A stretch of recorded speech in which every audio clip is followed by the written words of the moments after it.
देखिए, भीम आर्मी को हम लोग अपने खून पसीने से चंद्रशेखर आज़ाद जी हैं, जी। देश के उभरते हुए नेता। दलितों की संगठन बिहार है। में भीम आर्मी का क्या हाल हो, मगर समय है कि समय रहते हुए सबको एकजुट उस समय खौफ था भीम आर्मी का, खौफ अमर आजाद था। का नाम था उस समय। वैसे लोगों को नेतृत्व दे। क्या अगर आने वाले समय में अगर फिर से नेतृत्व अगर अमर आजाद जी को न्योता मिला तो क्या भीम आर्मी ज्वाइन करेंगे? देख रहे हैं जनता पत्रिका, मैं हूं वकील कुमार बादल। आप देखते होंगे दलित जहां भी दलितों पे अत्याचार हुआ है, शोषण हुआ है, उनके हक अधिकार के लिए हर हमेशा आवाज़ उठाए हैं। अमर आजाद भैया के साथ में है। और पहले तो भैया आपका जनता पत्रिका में स्वागत है।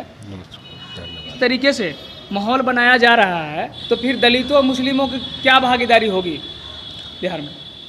देखिए, माहौल लोकतंत्र में माहौल नहीं और जाति एक सच्चाई है, जी।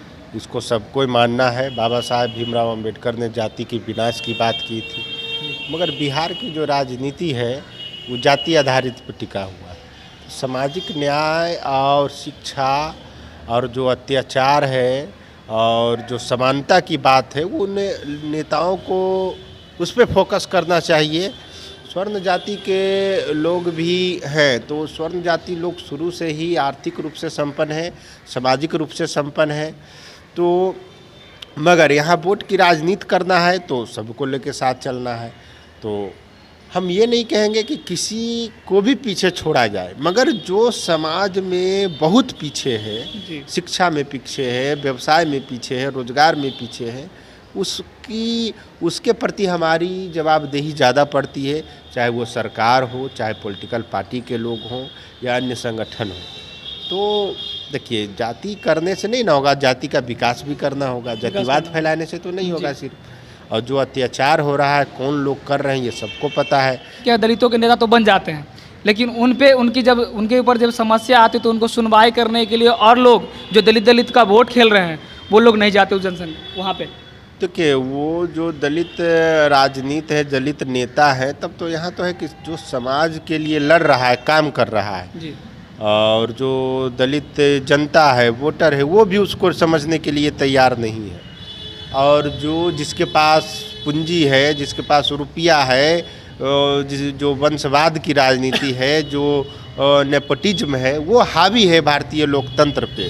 आप देखेंगे कि बड़े से बड़े नेता उसके बेटा है, जो वही लीडर बन रहा है, वही एमपी बन रहा है, वही एमएलए बन रहा है, मगर जो गरीब लोग हैं, जो संघर्ष कर रहे हैं, उन पर कोई ध्यान नहीं दिया जा रहा है। और जो मूल रूप से समस्या को वही लोग उठाते हैं, चाहे सड़क हो, चाहे गांव हो, कहीं पर भी जा कर के अत्याचार होता है तो सामाजिक लोग हैं, जो युवा हैं, जो अम्बेडकर आइडियोलॉजी को समझते हैं, कर्पूरी ठाकुर को समझते हैं, जगदेव बाबू को समझते हैं, आपको जगजीवन बाबू को समझते हैं, ये जो उनको मैंने ये नहीं दबा दिया जाता है।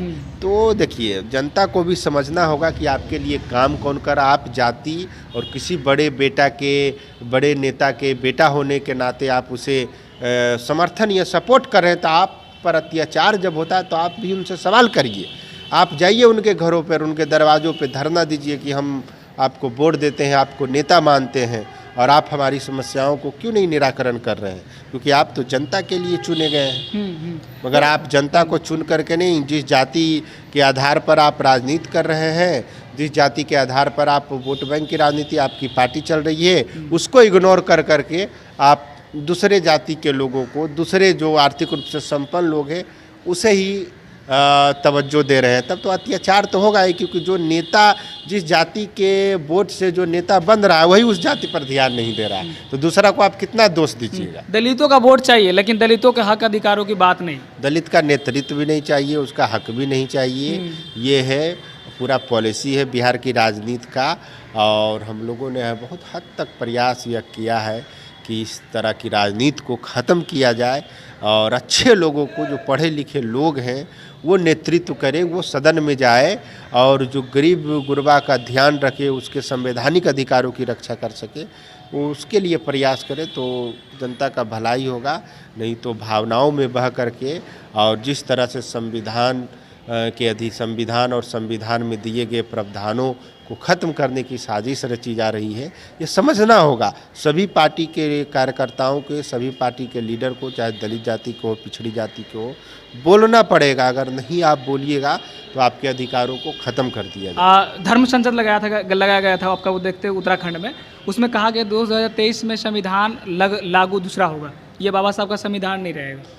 तो बाबा साहब का संविधान नहीं रहेगा तो ये देश भी नहीं रहेगा, ये देश भी ख़त्म हो जाएगा।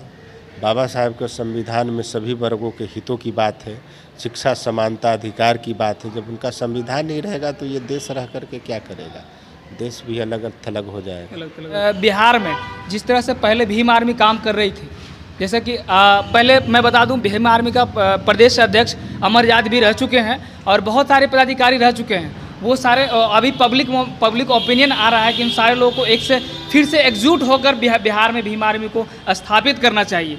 और अभी भीम आर्मी का क्या हाल है, और आने वाला समय में जब ये लोग जब एकत्रित होंगे तो क्या भीम आर्मी फिर से बिहार में स्थापित हो पाएगा? देखिए, भीम आर्मी को हम लोग अपने खून पसीने से सींचे थे। उस समय भीम आर्मी तो बना दिए थे चंद्रशेखर आज़ाद जी। जब वो जेल चले गए तो 1.5 वर्षों तक वो 16-17 महीनों तक जेल में रहे। तो हम लोग यहाँ से लेकर के दिल्ली तक बिहार के हर एक ज़िले में, हर एक गांव में भीम आर्मी के कार्यकर्ताओं को तैयार किया। यहाँ तक कि गांधी मैदान में रैली करवाया चंद्रशेखर का। जी, बहुत बड़ा रैली था और सामाजिक संगठन का, और हम लोगों ने किया। मगर बिहार के कुछ लोग जो हैं वो गलत सूचना दे करके, जो राष्ट्रीय नेतृत्व है चंद्रशेखर आज़ाद जी हैं, देश के उभरते हुए नेता हैं, उनको गलत सूचना दिया गया। और कहीं ना कहीं दलितों में जो जातिवाद है वो कहीं ना कहीं यहाँ दिखा। और उन्हें भी मैं तो कहूँगा कि जो भी लीडर हैं भीम आर्मी के या सामाजिक अन्य संगठन के, उनको सोचना चाहिए, विचारना चाहिए कि सभी अनुसूचित जाति में दलित जो काम करने वाले लोग हैं, जो काम करते हैं, आप अगर उन्हें इग्नोर करिएगा तो क्या, देखिए मेरे छोड़ने के बाद दलितों की बिहार में भीम आर्मी का क्या हाल हो गया। मेरे छोड़ने के बाद एक भी आंदोलन नहीं हुआ, एक भी कार्यक्रम नहीं हुआ, और कुछ नहीं हुआ, बैठक तक भी नहीं हुआ, क्योंकि हम लोग ईमानदारी से काम कर रहे थे। पर गलत सूचना दिया, या चंद्रशेखर जी का क्या मानसिकता हुआ, विनय रतन जी का क्या हुआ, उस पर हम नहीं जाना चाहेंगे। मगर समय है कि समय रहते हुए सबको एकजुट, अगर एकजुट नहीं रहेंगे तो बाबा साहब का क्या था, मिशन था कि आप एकजुट रहें, संगठित रहें, संघर्ष करें, शिक्षित रहें, तभी ना आप कुछ कर पाइएगा। अब जब बाबा साहब के नाम पे आप संगठन चला रहे हैं और आपस में ही फूट रहिएगा, आपस में ही एकजुट नहीं रहेंगे, तो अभी देख लीजिए कि जिस तरह से घटना बिहार में हो रहा है, दलितों को सरेआम कोई भी पीटने लगेगा, कोई भी कूटने लगेगा। और हम लोग जब थे भीम आर्मी में, दलित पे अत्याचार कमा था, हम लोग गांव-गांव तक जाते थे, हर एक जिला जाते थे, और राजनीतिक पार्टी से लेकर के सभी में एक खौफ था, खास करके बिहार में। जी, उस समय खौफ था भीम आर्मी का। अमर आजाद का नाम था उस समय कि अमर आजाद कोई भीम आर्मी का है, जो एकदम हर हमेशा दलितों पे अत्याचार जब भी हुआ है, रोड पे उतर के इन्होंने संघर्ष किया है। उस समय की बात है। बिल्कुल, हम लोग संघर्ष कर रहे हैं और आगे भी करेंगे, मगर समाज के लोगों से यही कहना चाहेंगे कि आप लोग वैसे लोगों को नेतृत्व दें, स्वीकार करें जो आपके संवैधानिक अधिकार, आरक्षण की रक्षा कर सके, आपको आपके रोजगार के लिए बात कर सके। नहीं तो आप देखिए, जो पैसे वाले लोग हैं वो कभी भी आपको, गरीबों को कदर नहीं करते हैं, दलितों को कदर नहीं करते हैं। संघर्ष किया हुआ व्यक्ति ही आपके अधिकारों की रक्षा कर सकेगा, आगे भी कर सकेगा। क्योंकि जितने भी लीडर हुए आप देख लीजिए, रामविलास पासवान जी, लालू यादव जी, नीतीश कुमार जी हैं, सब हैं जो संघर्ष से निकले हुए नेता थे, जो अभी तक हैं, सत्ता में हैं और समाज के लिए काम भी कर रहे हैं, राजनीतिक रूप से, सामाजिक रूप से, संवैधानिक रूप से। संघर्ष करने वाले लोगों को ही नेता मानिए आप। सुनिए, विरासत की राजनीति ज़्यादा दिन तक नहीं टिकती है, ये मैं बता देना चाहता हूँ। और युवा सब एकजुट होकर के अपने संविधान, शिक्षा, रोजगार पे ध्यान देते हुए सामाजिक काम भी करना है, संवैधानिक अधिकार की लड़ाई भी लड़ना है। जी, तो क्या अगर आने वाले समय में अगर फिर से नेतृत्व अगर अमर आज़ाद जी को न्योता मिला तो क्या भीम आर्मी ज्वाइन करेंगे? भीम आर्मी ज्वाइन करने का बात नहीं है। देखिए, ज्वाइन करने का बात नहीं है। अगर मानसिकता, सोच और विजन सही हो जी, तो हम लोग प्रदेश अध्यक्ष का बात नहीं है, नेतृत्व का पद की बात नहीं है। हम लोग एक छोटे से पद पे कार्यकर्ता सदस्य के रूप में भी हम लोग पद का कोई हम लोग को लोभ नहीं है, पर समाज एकजुट रहे, जातिवाद आपस में ना हो और एक दूसरे से और विचार पे काम हो, व्यक्ति विशेष पे काम नहीं होना चाहिए। कारवा बाबा साहब के कारवा, जितने भी हमारे महापुरुष हैं उनके कारवा पे काम होना चाहिए कि उनके कारवा को कैसे हम आगे बढ़ाएं, दलित पिछड़े जो हैं उनको कैसे हम, आदिवासी समाज के लोग हैं उसको कैसे आर्थिक रूप से संपन्न करें, कैसे उसको राजनीतिक रूप से सशक्त बनाएं, शैक्षणिक रूप से सशक्त बनाएं, सामाजिक रूप से सशक्त बनाएं, तभी हमारे समाज का विकास होगा। अन्यथा बहुत सारे लोग को राजनीति में धोखा मिलता है। युवा भी बहुत भटके हुए हैं, हर एक राजनीतिक दल में वो जाति के नाम पे भटके हुए हैं, विचारधारा नहीं है, सिर्फ जिंदाबाद मुर्दाबाद करने में लगे हुए हैं। पर जो प्लान बेस में काम होना चाहिए वो नहीं हो पा रहा है, जो विजन के रूप में काम होना चाहिए, कैडर के रूप में काम होना चाहिए, वो नहीं हो पा रहा है। इसलिए आज देखिए बिहार में दलितों के हाथ में सत्ता नहीं है।